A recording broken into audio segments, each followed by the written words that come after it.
Hi, my name is Sahkiya Olatunji, and today I'm going to be talking about racial and ethnic inequality. Defining race and ethnicity. Although the definition of race can differ depending on region, race is a grouping of humans based on shared physical or social qualities into categories generally viewed as distinct by society, i.e., black or white people. Ethnicity is a term that describes a shared culture, the practices, values, and beliefs of a group. For example, shared language, religion, traditions, among other commonalities. Defining racial and ethnic inequality. Inequality is a difference in degree and circumstances. And racial and ethnic inequality, specifically in the United States, refers to social advantages and disparities that affect different races within the United States. Now, one of the challenges when talking about racial and ethnic inequality is having an automatic disadvantage in all walks of life because of what you look like or sound like or what religion is being practiced.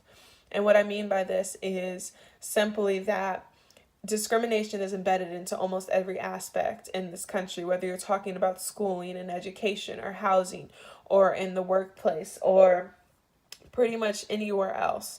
There's always going to be discrimination embedded in this policy or this law or the other, and that can be very difficult.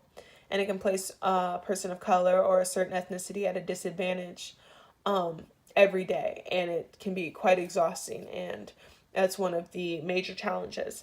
Now, another one is not being taught of your history. And this is because the U.S. focuses on a very whitewashed version of the U.S. history. And so this can take a toll on somebody's identity and how they see themselves because they were never taught fully of who their ancestors were. Now, the person blame versus system blame approach when pertaining to racial and ethnic inequality would go something like this. So, somebody taking the person blame approach would say, these people are not only not the victims, but are to blame for their circumstances. Their plight was avoidable, and the system is not built against them. In fact, the only reason they are suffering is lack of work ethic and not taking advantage of the opportunities presented to them. Now, a system blame approach would acknowledge the clear appearance of systematic oppression and that it is continually reinforced. It would recognize that it is built to entice failure in these minority groups and that it is virtually impossible to succeed when the deck is stacked against you. Now, there are hundreds of American movements. I'm just going to focus on just about 5. So the first one would be the United States v.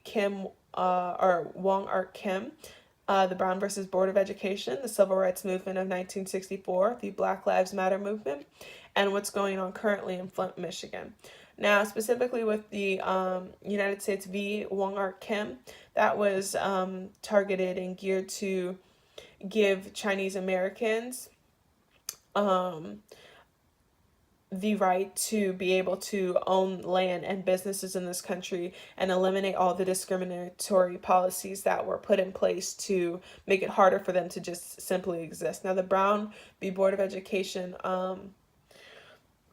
suit was about desegregating schools, considering that the separate but equal ruling was not held up, and a lot of black and brown schools were not given the same amount of funding and materials, so people were enticed to desegregate schools completely so that everybody could receive the same form of education. Now, the Civil Rights Movement of 1964 is when this took place, and that just encompassed a broad variety of different movements that were geared toward getting equality for racial and ethnic groups.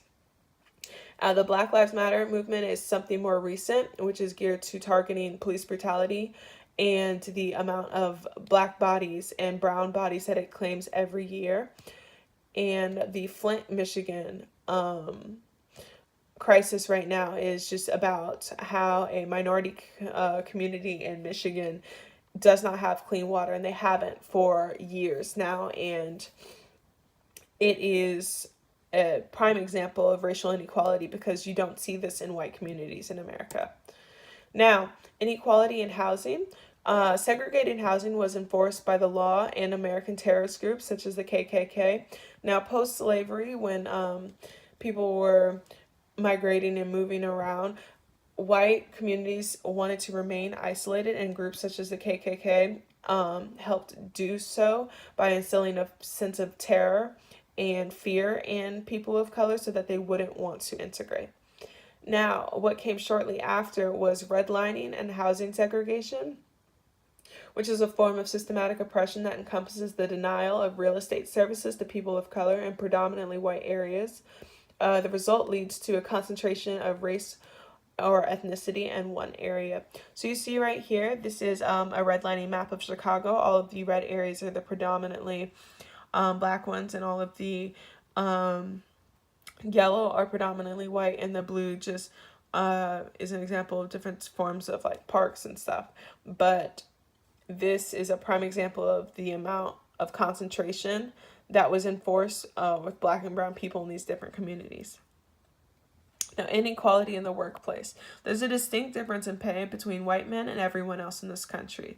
According to the Department of Labor, blacks and Latinos working full-time jobs netted $400,000 less than their white and Asian counterparts in 2017.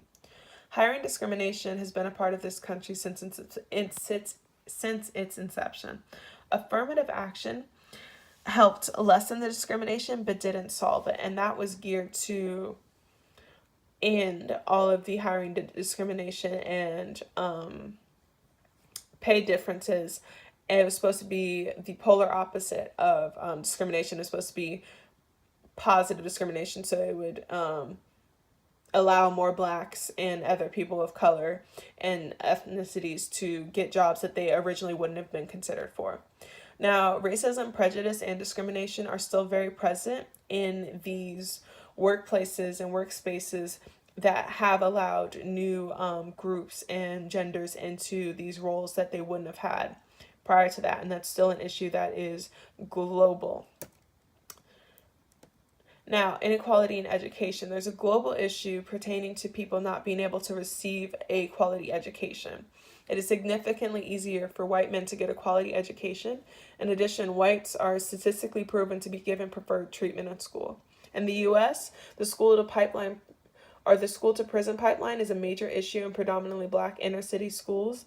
And this just talks about how by the second grade, people are already predicting what kids in elementary school are going to end up in prison. And that is a huge problem because these kids are going to either private prisons or delinquent centers where people are profiting off of their misfortune.